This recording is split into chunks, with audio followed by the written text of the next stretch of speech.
Fl-isem tal-Missieru, tal-Ibnu, tal-Ispiritu Santu. Amen. Il-paċi magħkom. U Ġeżisa mill-bidu tal-Ġimgħa Mqaddsa, aħna ħejjejna l-qlub tagħna b'mejjed tandima u mħabba. Illum iġbarna hawn flimkien biex mal-Knisja kollha nagħtu bidu għaċ-ċelebrazzjoni tal-Misteru tal-Art tal-Mulej. Jiġifieri l-Misteru tal-Passjoni ta' Sidna Ġesu Kristu u tal-qawmien tiegħu mill-imwiet. Kien għalhekk li Ġesu daħal Ġerusalemm biex itemm dan il-misteru. Għalhekk fidi sħiħa u f'qalbna kollha inġeddu t-tifkira ta' din id-daħla għas-salvazzjoni tagħna. Nimxu wara l-Mulej biex għall-grazzja ta' Alla nissieħbu ma' Kristu fil-batija u s-salim tiegħu ħalli jkollna wkoll sehem miegħu fil-qawmien għal-ħajja. Nitolbu. U Alla ta' dejjem li tista' kollox bil-barka tiegħek qaddes dawn il-frijaj biex aħna li se nimxu ferħana wara Kristu Sultana iseħħilna naslu Ġerusalemm ta' dejjem bis-saħħa tiegħu u li għax jisalta għal dejjem ta' dejjem. Amen.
L-Evanġelju Mqaddis tiegħu f'isem tal-Missija u tal-Liberu tal-Ispiritu Sant.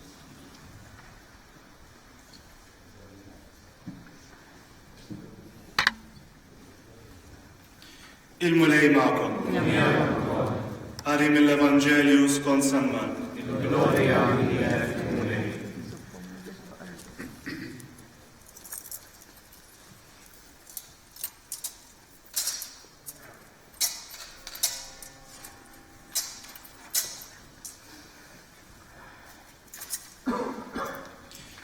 X'in waslu qrib Ġerusalemm, quddiem Betfaġe u Betanja, din l-għolja taż-żebbuġ, Ġesu bagħat tnejn mid-dixxipli tiegħu u qalilhom: Marru fir-raħal li hemm biswitkom u kif taslu hemmhekk issibu felu marbut li ħadd qatt għadu ma rikeb fuqu. Ħolluh u ġibuh. Jekk xi ħadd jistaqsikom dan kif qegħdin tagħmluh, jgħidulu: il-mulej jeħtieġu u malajr jerġa' jibgħatu hawn. Marru u sabu felu marbut ħdejn bieb barra fit-triq u ħallewh. Xi ħud minn dawk li kienu hemm qalulhom: x'intom tħolluh tagħmlu dak il-felu? Huma weġbuh kif kien qalilhom Ġesu u dawk ħallewhom jagħmlu. Ħadu l-felu lil Ġesu, qiegħdu l-imnatar tagħhom fuq il-felu u Ġesu rikeb fuqu. U bosta nies firxu fit-triq l-imnatar tagħhom u oħrajn xi frijej ħodor li kienu qataw mill-għeliqi.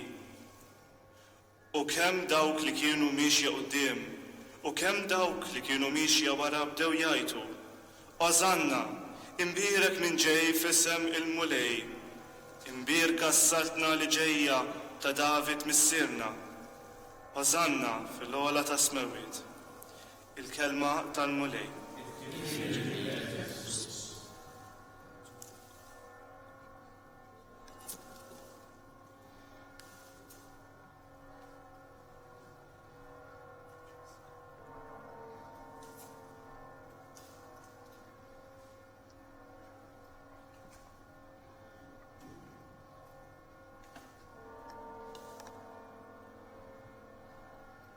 Ħut Jeżis nimxu bis-sliem u ngħidu bil-ferħ lil Ġesu kif darba għamlet il-kotra tal-Ludija.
Nitolbu. U Alla ta' dejjem li tista' kollox, int lilna l-bnedmin tajtna eżempju ta' umiltà. Meta rid li s-Salvatur tagħna jsir bniedem bħalna u jieħu l-mewt tas-salib. Fil-ħinna tiegħek agħtina li s-sabar tiegħu ikun ta' tagħlim għalina u li jistħoqilna nissieħbu miegħu fil-qawmien għall-ħajja. Bibnek Ġesu Kristu Sidna li hu Alla, u miegħek jgħixu jsaltan fl-imkien mal-Ispirtu Santu għal dejjem ta' dejjem.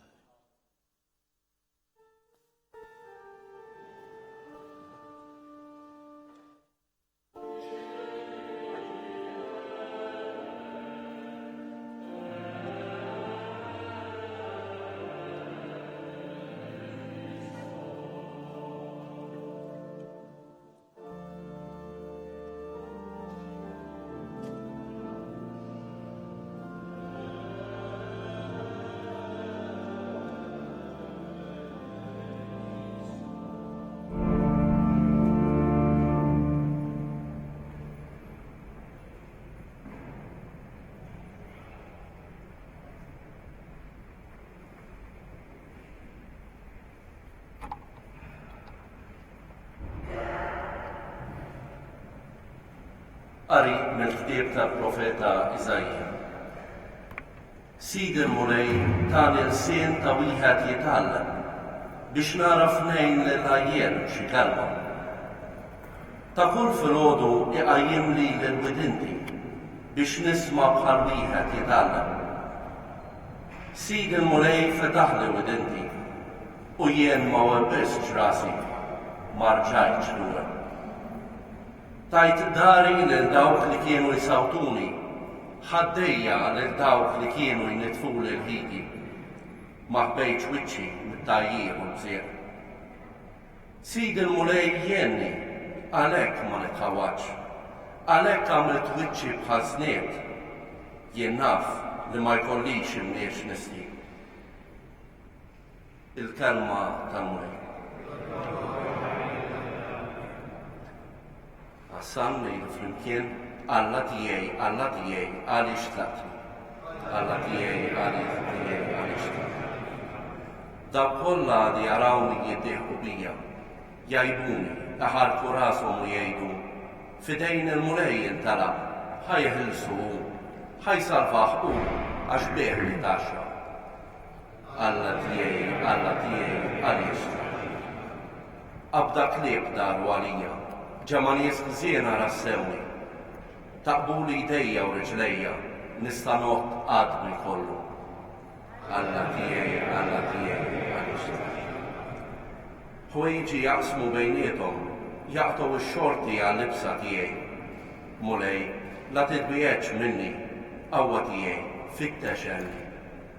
Alla tiegħi, għaliex tlaqtni. Inxandar ismek lil-ħuti, infaħrek f'nofs il-ġemma. Faħru l-Mulej intom li tibżgħu minnu, sebħuh il-koll nisel Ġakob, ibżgħu minnu l-koll uliet Iżrael. Alla tiegħi.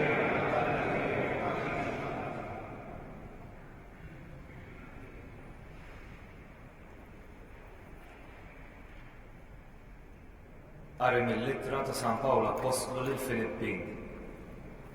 Ġesu Kristu li għat li kellu n-natura ta' Alla ma għadx fit-tex tiegħu li hu daqs Alla, iżda xejjen lilu nnifsu billi ħa natura tal-sir. Sar jixbaħ lill-bniedem u der minn barra bħala bniedem. ċekken lilu nnifsu billi jobda sal-mewt, anzi sal-mewt tas-salib. Għalhekk Alla ollih sas-smawiet u żejnu bl-isem li hu fuq kull isem, biex fl-isem ta' Ġesu, fis-sema, fl-art u f'qiegħ-l-art, il-ħlejja kollha jinslu għall-kubtejhom u kull il-sin jistqar. Ġesu Kristu u l-Mulej, għall-glorja ta' Alla l-Missier. Il-kelma tal-Mulej.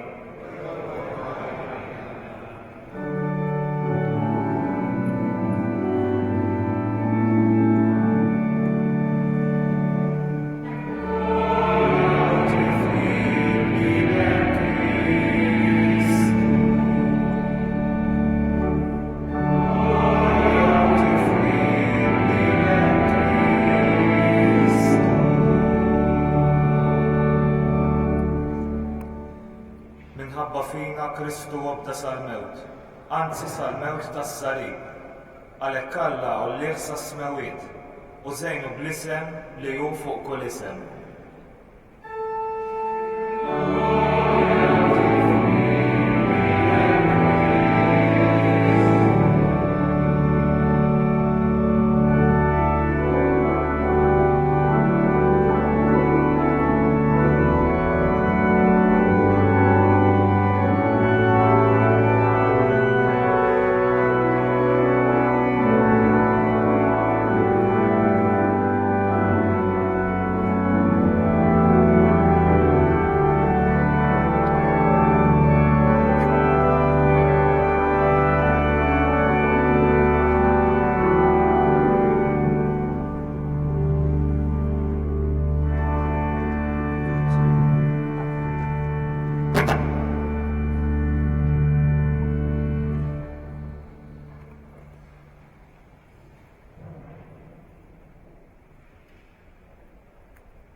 Il-passjoni ta' Sina Ġesu Kristu skont San Mark. Kienet baqa' jumejn għal-lejl u għall-għażmi u l-qassisin il-kbar u l-kittieba bdew ifittxu kif jaqbdu lil Ġesu bil-qerq ta' moħħhom u jagħtuh il-mewt. Għax bdew jgħidu mhux fil-festa li ma tqumx rewwixta fil-poplu. Ġesu kien qiegħed jiekol għanġmun il-lebruż Betanja. Taħlet mara b'vażett tal-alabastru biż-żejt fuq ta' nar tħur jiswa ħafna, kisret il-vażett u ferret iż-żejt fuq ras Ġesu. U kien hemm xi wħud li bdew jitmasħnu bejniethom u jgħidu: Dal-ħele kollu ta' fwieħa għalfejn. Il-fwieħa setgħet iġġib aktar minn 300 dinar u jingħataw lill-foqra. U bdew jieħduha magħha. Imma Ġesu qal: Ħalluha, għala qegħdin iddejquha. Ħaġa tajba għamlet miegħi. Il-foqra ssibuhom dejjem magħkom u tistgħu tgħinuhom kull meta tridu. Imma lili mhux dejjem se ssibuni magħkom. Hija għamlet li setet, dil-kit li ġismi bil-fwieħa għaddifna minn qabel. Tassew ngħidilkom li kull fejn jixxandar l-Evanġelju fid-dinja kollha li għamlet din jingħad ukoll b'tifkira tagħha. Imbagħad Ġuda l-Iskarjota, wieħed mit-tnax, mara ant il-qassisin il-kbar biex jagħtihom lil Ġesu f'idejhom. Għal din l-aħbar ferħu ħafna u għeduh li jagħtuh xi flus. U beda jfittex il-waqt tajjeb biex jagħtihom lil Ġesu f'idejhom. Fl-ewwel jum tal-għażmi, meta kienu jissagrifikaw il-ħaruf tal-għejd, id-dixxipli tiegħu qalulu: Fejn tridna mmorru nħejju biex tiekol l-ikla tal-għejd? Imbagħtu bat tnejn mid-dixxipli tiegħu qalilhom: Morru il-belt u tiltaqgħu ma' raġel iġġor ġarra ilma. Morru warajh u għejdu lil sit id-dar ta' fejn tarawh dieħel, għallek li mallem, fejn hi l-kamra tiegħi li fiha nista' niekol l-ikla tal-għejd mad-dixxipli tiegħi. U hu jurikom kamra kbira fuq, mamra u lesta, ħejjulna hemmhekk.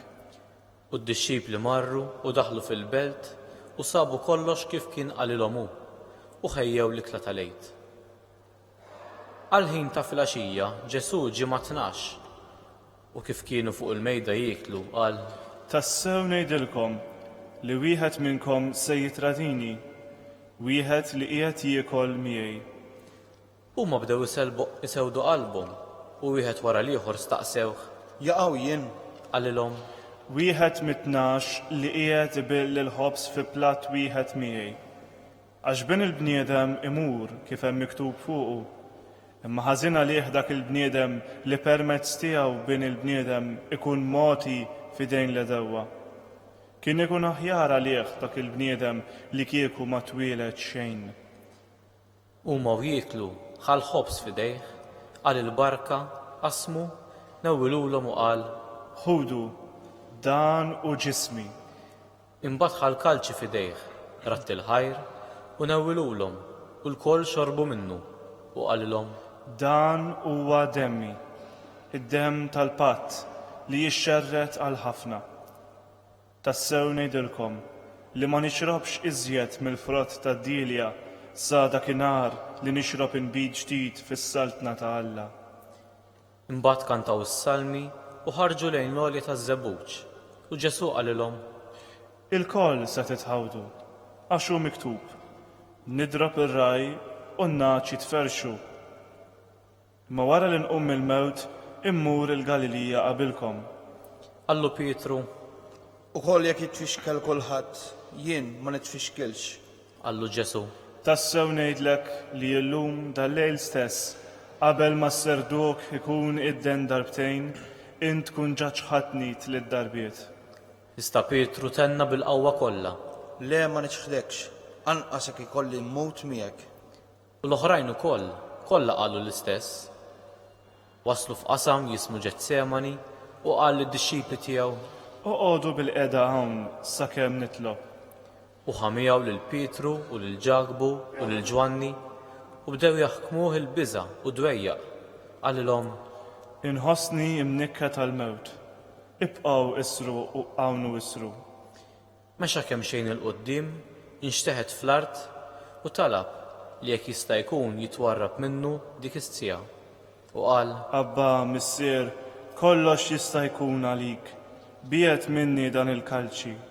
Iżda mhux li rrid jien, imma li trid int. Ġie ħdejhom u sabhom reqdin u qal lil Pietru: X'mun rieqed? Ma flaħx tisar sija waħda? Isru u itolbu biex ma titħlux fit-tiġrib. L-ispirtu iva irid imma l-ġisem dajjef. U reġa' mar u tenna l-istess talba. Mill-ġdid ġie u għal darb'oħra sabhom reqdin għax għajnejhom kienu tqal bin-nas u ma għarfux x'jaqbdu jgħidulu. Ġie għat-tielet darba u qalilhom: Torqdu issa u tistrieħu? Biżżejjed, is-sija waslet. Araw li bin il-bniedem se jkun mogħti f'idejn il-midinbin. Qumu, ejjew immorru. Ara dak li se jitradini u fil-qrib. Minnu fih, kif kien għadu jitkellem, wasal Ġuda, wieħed mit-tnax, b'ġema' nies miegħu, armati bis-sjuf u l-bsaten, mibgħuta mill-qasisin il-kbar u mill-kittieba u x-xjugħ. Issa dak li kien se jitradih kien tom sinjal minn qabel u qalilhom: Dak li nbusu waw, aqbduh u morru bih ma' s-sess tajjeb. Mal-imbagħad wasal, baqa' sejjer fuq u qallu: Rabbi, u bisu. Huma meddew idejhom fuq u qabduh. Imma wieħed minn dawk ta' madwaru silet is-sejf, ta' daqqa bih lil qaddej tal-qassis il-kbir u qatalu widintu. Ġesu dar fuqhom u qalilhom: Iskom ħriġtu għal xi ħalliel armati bis-sjuf u l-bsaten biex taqbdu lili. Jien kuljum kont inkun fostkom fit-tempju, nallem u ma żammejtunix. Imma dan kollu ġara biex isseħħ l-Iskrittura. Imbagħad id-dixxipli tiegħu kollha telquh u ħarbu. Wieħed żagħżugħ mar warajh imgeżwer bliżar biss fuq xejn u qabduh. Immutel ilhom il-liżar f'idejhom u ħaraperi. Ħadu lil Ġesu għand il-qassis il-kbir u nġabru l-qassisin il-kbar kollha u x-xjuħ u l-kittieba. Pietru kien baqa' miexi warajh mill-bogħod sa ġol palazz tal-qassis il-kbir u qgħad bil-qiegħda mal-qaddejja ħdejn in-nar sħana. Il-qassisin il-kbar u s-sinedriju kollu bdew ifittxu xhieda kontra Ġesu biex jagħtuh il-mewt u ma sabux.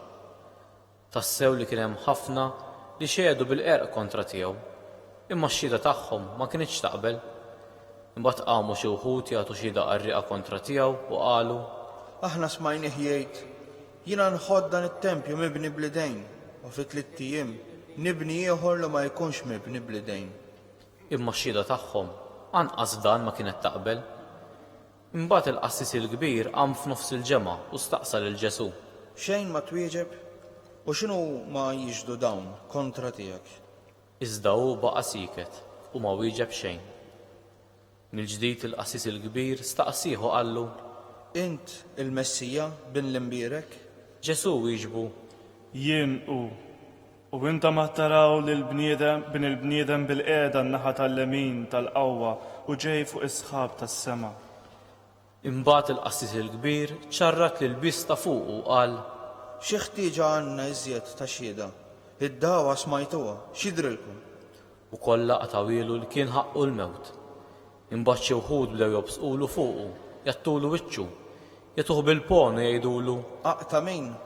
u l-qaddejja bdew jagħtuh bil-ħarta. Waqt li Pietru kien isfel il ġewwa mid-daħla tal-palazz, ġiet waħda qaddejja tal-qassis il-kbir. Kif rat lil Pietru hija tasħana, waħlet għajnejha fuqu u qaltlu: Intu kol kont ma' Ġesu ta' Nażaret? Imma hu ċaħat u qal: Ma nafx, minix nifhem x'inti tgħid. u ħareġ il-barra fid-daħla tal-palazz u s-serduk idden. Il-qaddejja ratu u reġgħet bdiet tgħid lil dawk li kienu hemm: Dan wieħed minnhom. u mill-ġdid ċaħat. Wara ftit dawk li kienu ħdejh reġgħu qalu lil Pietru: Tassew int wieħed minnhom għax intu kol mill-Galilija. Imbagħad qabad jisħet lilu nnifsu u jaħlef: Jien ma nafux il dal-bniedem li qegħdin issemmu.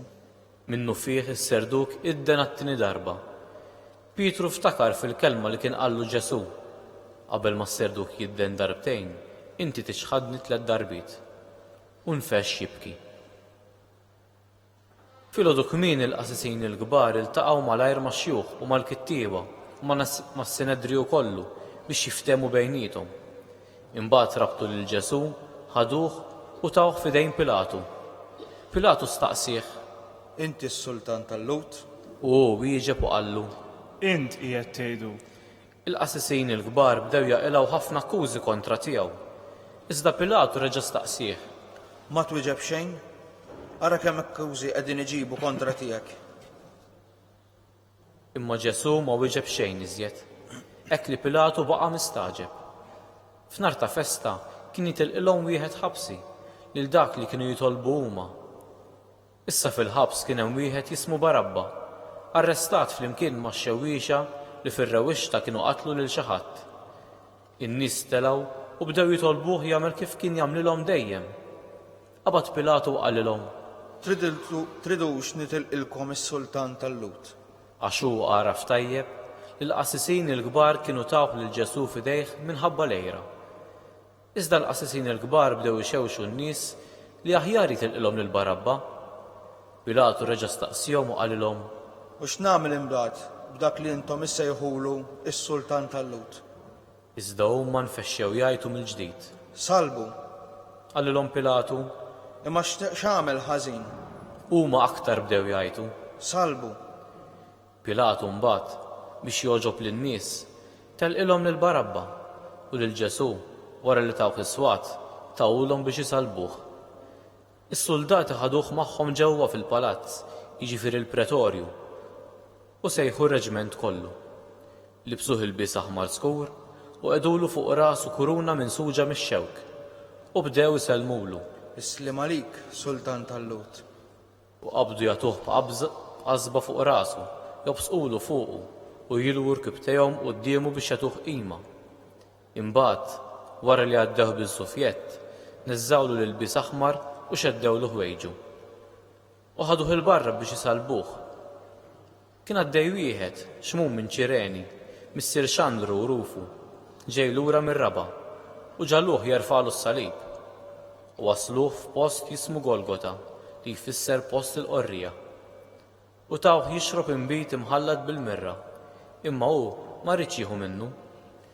Imbagħad salbuh u qasmu ħwejġu bejniethom billi tellawhom bix-xorti, ħalli kull wieħed jieħu li jmissu.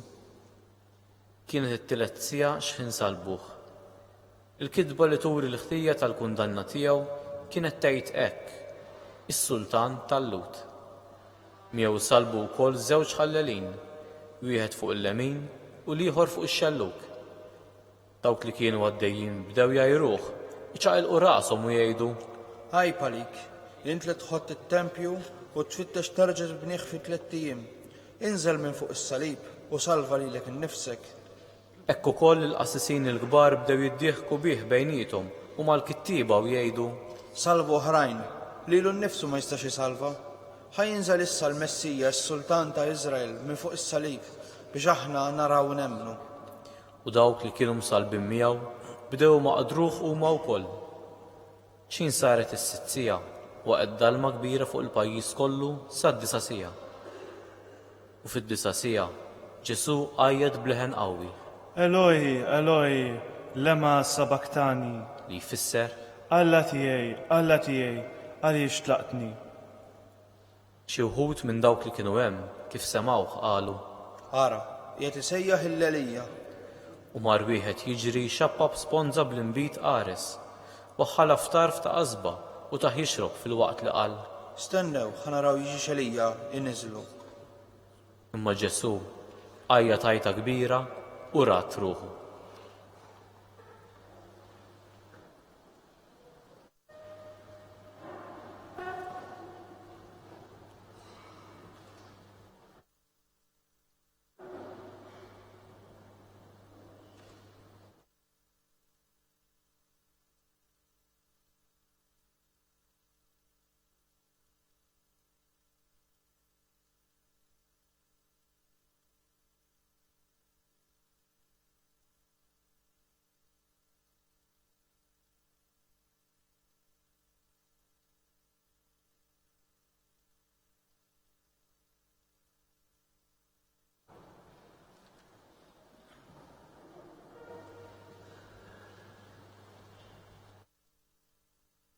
U l-portiera tas-santwarju ċċartet fi tnejn minn fuq s'isfel. Iċ-ċenturjun li kien wieqaf biswitu meta raħ jgħajjat u jmut hekk qal Dan il-bniedem kien tassew bin Alla. kien hemm ukoll xi nisa jħarsu mill-bogħod fosthom Marija ta' Magdala, Marija Ġagbu żgħir u Ġosé u Salomi. Dawn meta Ġesu kien fil-Galilija kienu jmorru miegħu jaqduh. U kien hemm ukoll bost oħrajn li kienu telgħu Ġerusalemm miegħu. Kien ġa sar fil-għaxija u billi kien jum it-tħejjija, ġifri lejlet is-sibt, Ġuseppi minn Arimatija, membru magħruf tal-Kunsill, li wkoll kien jistenna s-saltna ta' Alla, għamel il-ħila, daħal quddiem Pilatu u talbu l-ġisem ta' Ġesu. Pilatu staġeb li kien ġa miet, bagħat ċ-ċenturjun u staqsih jekk kienx ilu li miet. Meta mbagħad sar jaf mingħand iċ-ċenturjun tal-ġisem ta' Ġesu lil Ġuseppi. U dan xtara l-iżar tal-għażel, niżżel lil Ġesu mis-salib, kefnu fil-liżar u qiegħdu f'qabar imħaffer fil-blat. Imbagħad gerbeb ġebla fid-daħla tal-qabar. Marija ta' Magdala u Marija Ġosé għadu jaraw fejn tqiegħed.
Ir-rakkont tal-passjoni skont San Mark li għadna kemm smajna jirrepeti diversi drabi l-idea, il-kunċett u l-verb tal-konsenja. Ġuda jipprova jsib il-ħin propizju biex jagħti lil Ġesu fidejn il-qassisin kbar. Pilatu biex joġob lin-nies jagħtihom lil Ġesu biex isalbuh. Il-mulej stess jikkonsenja jerħi ruħu fidejn il-missier. U Ġuzeppi ta' Rimatija jitlob lil Pilatu biex jagħtih il-ġisem mejjet ta' Ġesu u iroddu lill-art. F'daw kollox, f'dawn il-momenti naraw il-konsenji li jridu n-nies, Ġuda, Pilatu, il-poplu, il-qassisin il-kbar. Imma warahom hemm ukoll il-volontà tal-missier li jagħti lill-ibnu. Ġesu isejjaħ din il-volontà ta' missieru il-kalċi li inti tridni li nixrob. U jitolbu lill-missier biex jekk jista' jkun ibiet minnu dan il-kalċi, mhux li rrid jien imma li trid int. F'dan il-misteru kbir ta' għotja hemm misteru kbir ta' ħniena u mħabba. Din l-għotja aħna se nilqgħuha, il-mulej qed jagħti lilu nnifsu għalina. Lesti nilqgħu dan id-don kbir u trement.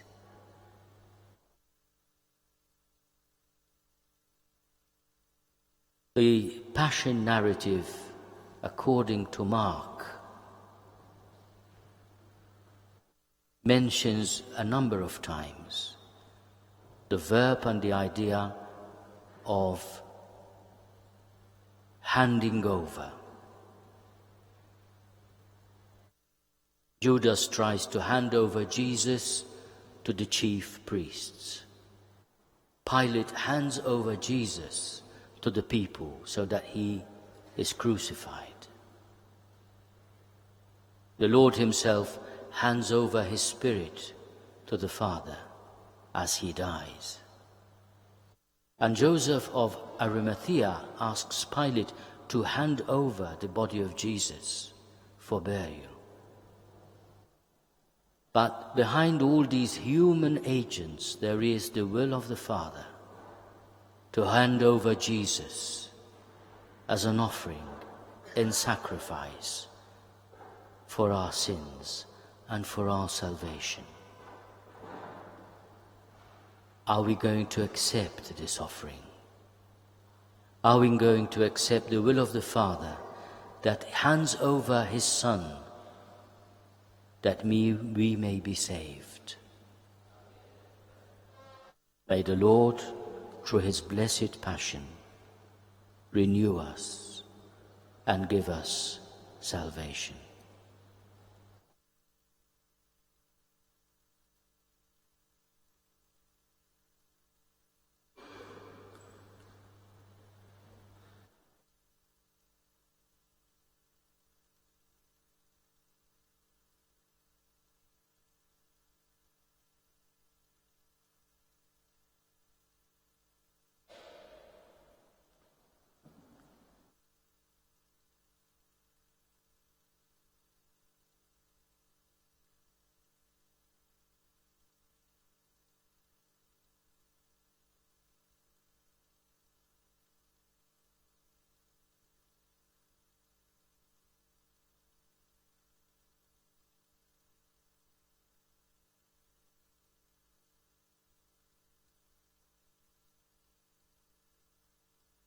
Jina nemmen falla wieħed il-missier li jista' kollox li ħalaq is-sema u l-art, dak kollu li jidher u dak li ma jidirx. U f'mulej wieħed Ġesu Kristu, iben waħdini ta' Alla, imnissel minn missier qabel kull żmien. Alla minn Alla, dawl minn dawl, Alla veru minn alla veru, imnissel mhux magħmur, natura waħda mal-missier u bih sar kollox. Iżel mismewwiet għalina l-bnedmin u għal-fidwa tagħna. U ħal-ġisem bis-setta tal-Ispirtu Santu minn Marija Verġni u sar bniedem. Salbu ħalina bata taħt Ponzju Pilatu, mietu difnuh, u fit-tielet jum qam minn bejn l-imwiet skont il-Ġimgħa Mqaddsa. U tela s-sema u qiegħed fuq il-lemin tal-missier u għandu jeġa' jiġi bil-glorja biex jagħmel ħaq mill-ħajjin u mill-mejtin u s-saltna tiegħu ma jkollix tmiem. U fl-Ispirtu Santu mulej li jagħti l-ħajja li ġej mill-missier u mill-liben li hu meqjum mweġġa' flimkien mal-missier u mal-liben u li tkellem f'hom il-profeti. U fi Knisja waħda, Quddiesa, Kattolika, Apostolika, nistqarma mudija waħda l-maħfra ta' dnubiet u nistenna l-qawma mill-imwiet u l-ħajja ta' żmien li ġej. Amen. Eżis aħna u nimxu ma' Ġesu fil-passjoni tiegħu nitolbu b'fidi sħiħa lill-missier li jismana. Il-Knisja taraf lil Ġesu bħala Sultan bin David. Għamel li timxi warah fedeltà fil-passjoni tiegħu. Nitolbu. Ismana nitolbuk mulej. L-insara jkantaw Ożanna lil Ġesu li ġej. Għatihom li jarfu lil Ġesu imsallab bħala l-Messija. Nitolbu. Ismana nitolbuk mulej. Il-lut laqgħu lil Ġesu bil-frieħ ħodor f'idejhom. Qawwihom u ħarishom huma jistennew is-salvazzjoni. Nitolbu. Ismana nitolbuk mulej. Il-komunità tagħna qed tgħix mill-ġdid il-passjoni ta' Ġesu. Wassalna biex nieħdu sehem fil-qawmien mill-imwiet. Nitolbu. Ismana nitolbuk mulej. Mulej Alla ħanin int il-qajt l-offerta tal-ħajja ta' ibnek u għamiltna ulied adottivi tiegħek. Għal-merti tal-passjoni ta' Ġesu għatina li ngħixu l-ħajja tal-mifdija u l-infaħruk kif jistħoqlok bi Kristu Sidna. Amen.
Nitolbu ħuti biex is-sagrifiċċju tiegħi u tagħkom ikun joġob lil Alla l-Missier li jista' kollox.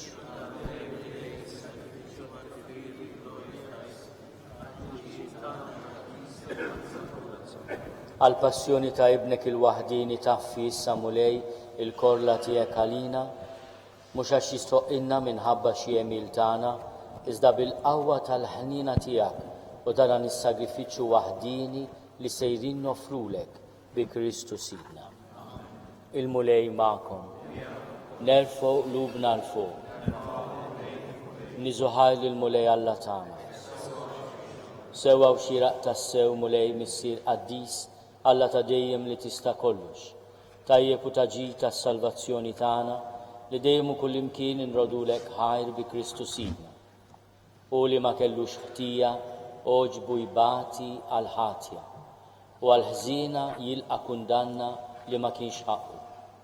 Bil-mewt tiegħu ħassar il-ħtijiet tagħna u bil-qawmin tiegħu għal ħajja kiseb għalina il-ġustifikazzjoni.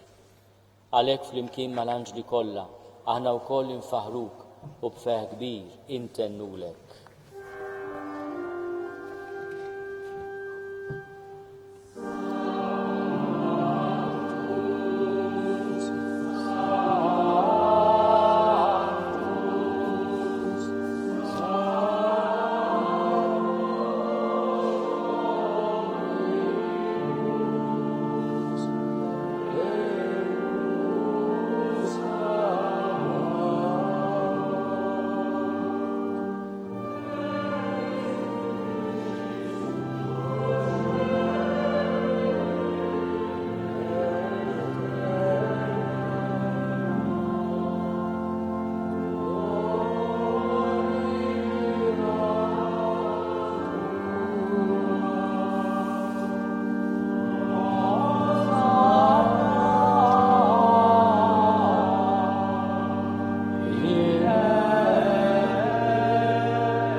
Quddies tas-sewint mulej stoqlok it-tifħir tal-ħolqien kollu għax bibnej Ġesu Kristu Sidna u bil-qawwa tal-Ispiritu Santu inti tagħti l-ħajja kollox tqaddes u tibqa' dejjem tiġbor għalik poplu biex mintluħ ix-xemsa sanżula issirlek offerta safja. Għalhekk mulej ġejna quddiemek dawn l-offerti biex ikunu konsagrati lilek. Miċ-ċokon tagħna nitolbuk qaddishom bl-Ispiritu tiegħek biex isiru il-ġisem u d-dem ta' ibnek Ġesu Kristu Sidna li bik mandament tiegħu qegħdin niċċelebraw dan il-mister. Għaxu fil-lejl li fih ngħata għalina bħal ħobs, radlek il-ħajr, birek, qasam, tal id-dixxipli tiegħu u qal. Ħudu u kulu l-koll minn dan, għax dan huwa ġismi li jingħata għalikom.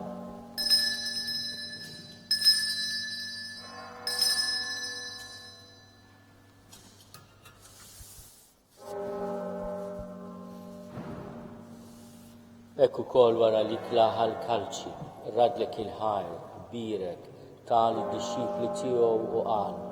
Ħudu u ixorbu minnu l-koll, għax dan huwa l-kalċi ta' demmi tal-patt il-ġdid li jibqa' għal dejjem.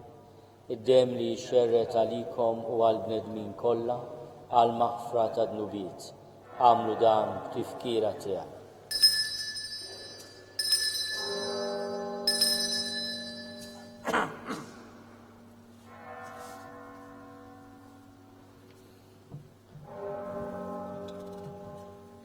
Dan hu l-misteru tal-fidi.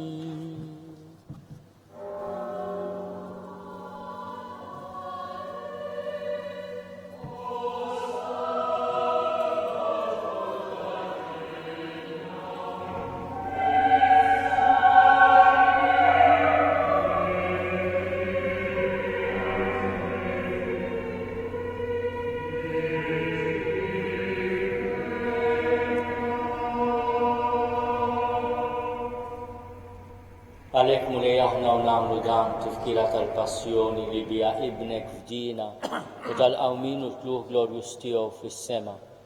Aħna li qegħdin nistennew u nittamaw it-tieni miġja tiegħu b'ratti l-ħaj nofrulek dan is-sagrifiċċju ħaj u qaddis. Ħares nitolbuk lejn l-offerta tal-Knisja tiegħek. Ara fiha l-vittma li bis-sagrifiċċju tagħha rid terġa' tħabbibna miegħek. Għamil li aħna li se nissaħħu bil-ġisem u d-dem ta' ibnek, nimplew bl-ispirtu qaddis tiegħu u nkunu ġisem wieħed u ruħ waħda fi Kristu. Nitolbuk li jagħmel minna offerta li tibqa' dejjem quddiemek biex inkunu nistgħu niksbu l-wirt mal-mażulin tiegħek, mal-Verġni Mqaddsa mal-Lamadija, mal-Arus tagħha San Ġusepp, mal-Apostlu il-Martir glorjużi tiegħek u tal-qaddisin kollha li kif nittamaw jidħlu dejjem għalina quddiemek.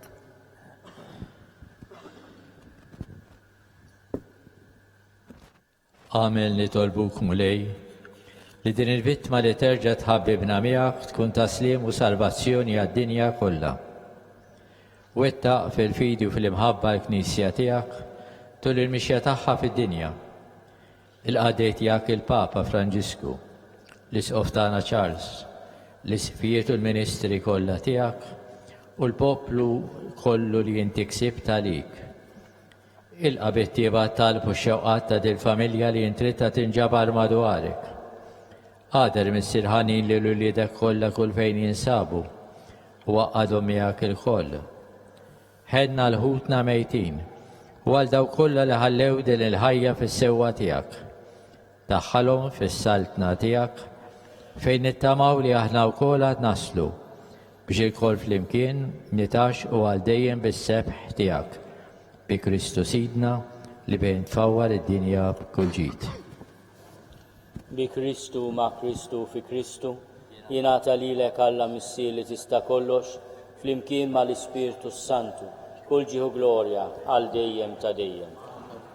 Ejjew nitolbu kif għallimna u ridna nagħmlu li ben ta' Alla Ġesu għas-salvazzjoni tagħna. Missierna li inti fis-smawit jitqaddes ismek tiġi saltnatek ikun li trid int kif is-sema hekk fl-art. Ħobżna ta' kuljum agħtina llum, aħfrinna dnubietna bħalma naħfru lil minnu ħati għalina.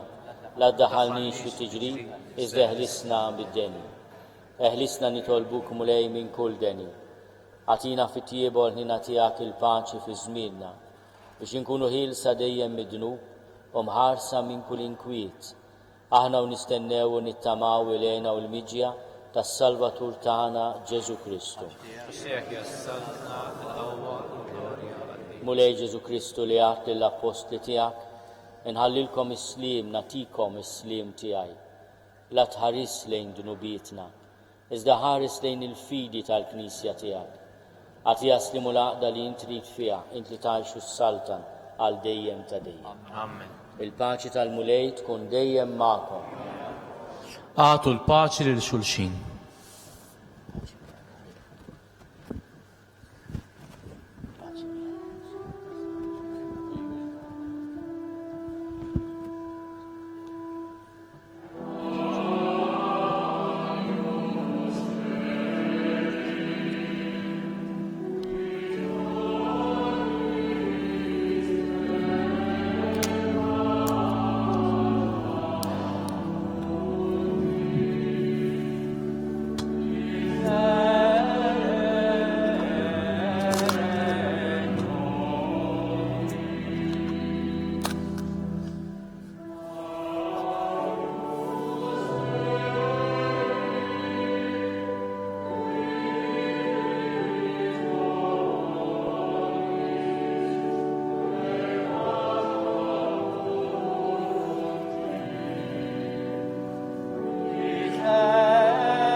Dawnu l-ħaruf talla, dawnu li jneħħi d-nubiet tad-dinja, ħenin dawk li huma mistiedna għall-ikla tal-ħaruf. Mulej ma jistoqlix li tidħol taħt is-saqaf tiegħi, iżda biss kelma waħda u ruħi tkun infejn.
Nitolbu. Issa li tqarbilna bid-don qaddis tiegħek fiċ-ċokontana mulej nitolbuk biex bħalma bil-mewt ta' ibnek tajtna t-tama tal-ħwejjeġ li nemnu, hekk ukoll bil-qawmin tiegħu għall-ħajja twassalna għall-premju li lejh aħna miexja bi Kristu Sidna.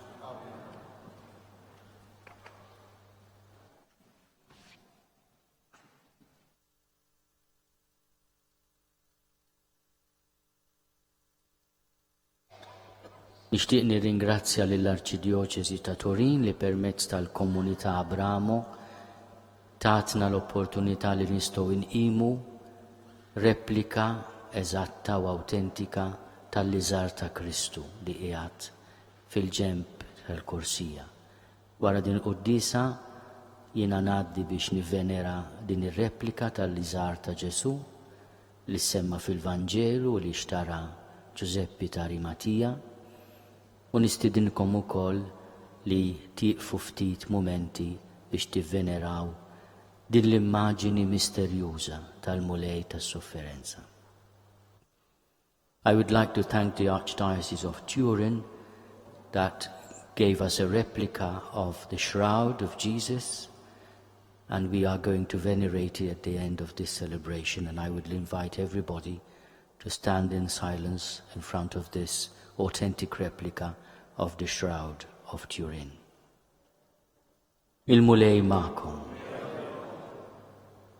Alla l-missier ta' kull ħnina li bil-passjoni ta' ibnu ta'kom eżempju ta' mħabba, jagħtikom li daqdu l-Alla u l-bnedmin u tiksbu d-don kbir tal-barka tiegħu. Iwassalkom għal ħajja ta' dejjem, lilkom li temnu lill-mewt ta' Kristu teħliskom mill-mewt ta' dejjem. Għalma timxu fuq l-eżempju tal-umiltà ta' Kristu, jekk il-mulej seħibkom miegħu fil-qawmien għal-ħajja. U jberikkom Alla li jista' kollox, il-Missier u l-Iben u l-Ispirtu Santu.